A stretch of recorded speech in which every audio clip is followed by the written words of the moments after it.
जुनी सवय, पाठीवर ढाल आणि हातात तलवार, पाठीवर ढाल आणि हातात तलवार. अरे विसरलेत का? तो दिल्लीच्या तख्त सुद्धा बोललेलं होतं. कसं? सिद्ध नाकराय नाकर नांगणी पेटला, सिद्ध नाकराय नाकर नांगणी पेटला, संभाजी राजांच्या बदला महाराणी घेतला, संभाजी राजांच्या बदला महाराणी घेतला. जय भीम. जय भीम. डॉक्टर बाबासाहेब आंबेडकरांच्या, छत्रपती शिवाजी महाराजांच्या. म्या थोडी शिकले आणि मायामध्ये विचार दुराची ताकद आली. तेव्हा मला प्रश्न पडते व विचार येते. गळ्यात मडका पाठीला झाडू, गळ्यात मडका पाठीला झाडू, फिरायच्या दार दार, गळ्यात मडका पाठीला झाडू, फिरायच्या दार दार. बघा अशीच गत होती आपली.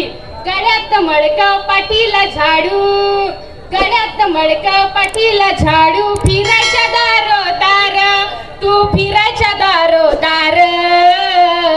तेव्हा विश्वरत्न, भारतरत्न, भारतीय घटनेचा शिल्पकार माझा भीमराव रामजी आंबेडकर, माझा बाप, ह्यानंच तर मला इथून बाहेर काढलं रे दादा. अरे अरे मलेच नाही रे, तर तुले, मले, ह्याले आणि या संपूर्ण समाजाले सन्मानानं जगण्याचा अधिकार दिलो माय. गळ्यात मडका पाठीला झाडू, गळ्यात मडका पाठीला झाडू, फिरायच्या दारो दार, तू फिरायच्या दारो दार. होता भीमराव लय दिलदार, तुला फुकट दिलं या सार.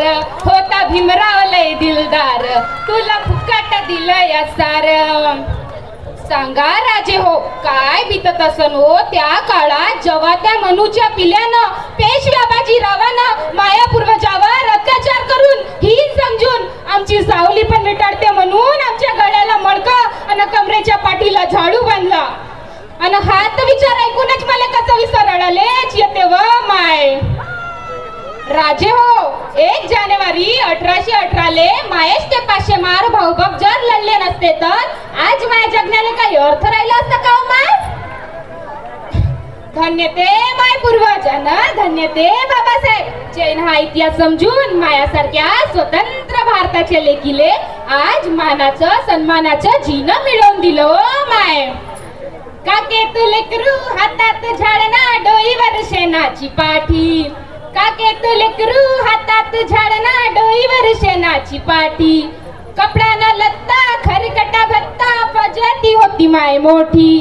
कपड्याना लत्ता खरकटा भत्ता, फजती होती माय मोठी. मायाभिमान माया बापान, भीमान माय सोन्यानं भरली ओटी.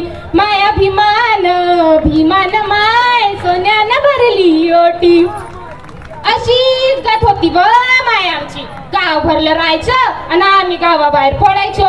मायासारख्या बायला तर शिकाची बी तरा नव्हती. बाबासाहेबासारखा सूर्य जन्माले आला नसता तर सर्व समाज तसाच राहिला असता ना राजू.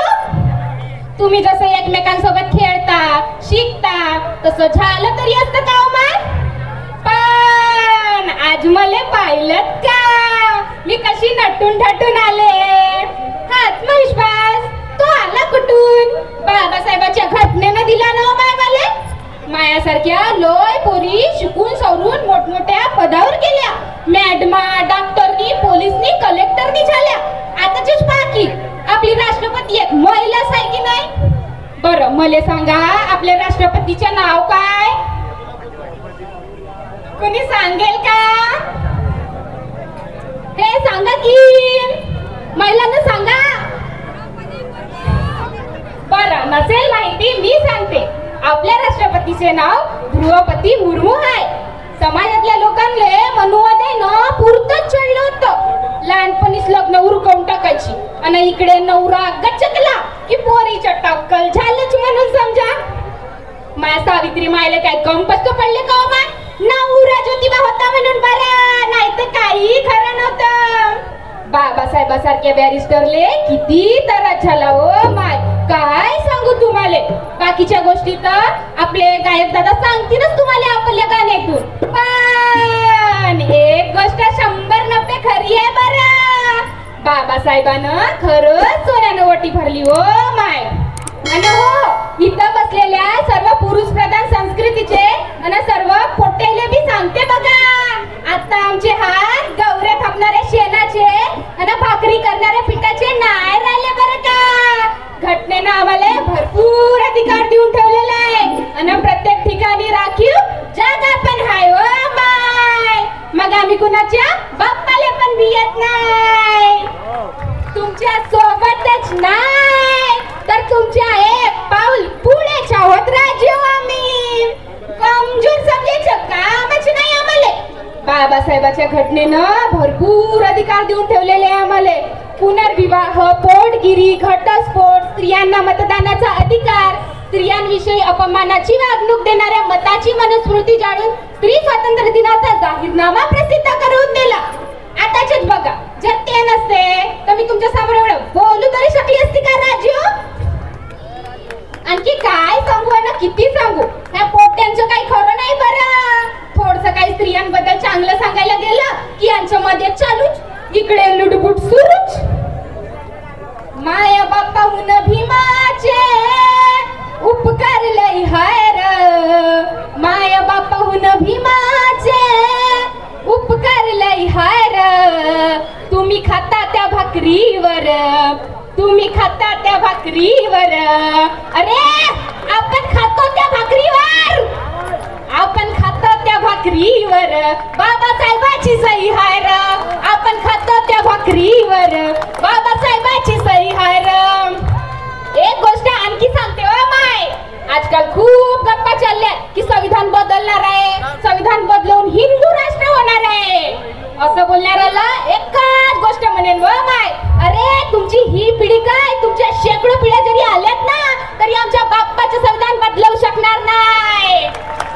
अरे तुम्ही कितीही उड्या मारा हिंदू राष्ट्राच्या नावाने, तुम्ही कितीही उड्या मारा हिंदू राष्ट्राच्या नावाने, पण या भारताला ओळखले जाते डॉक्टर बाबासाहेब आंबेडकरांच्या नावाने, करांच्या नावाने.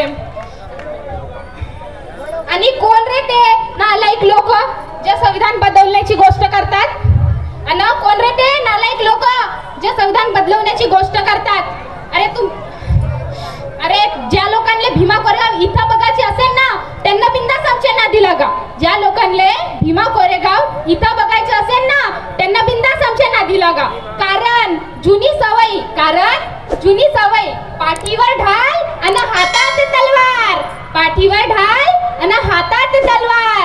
अरे विसरलेत का तो दिल्लीच्या तख्त सुद्धा बोललेलं होतं, कसं सिद्ध ना करा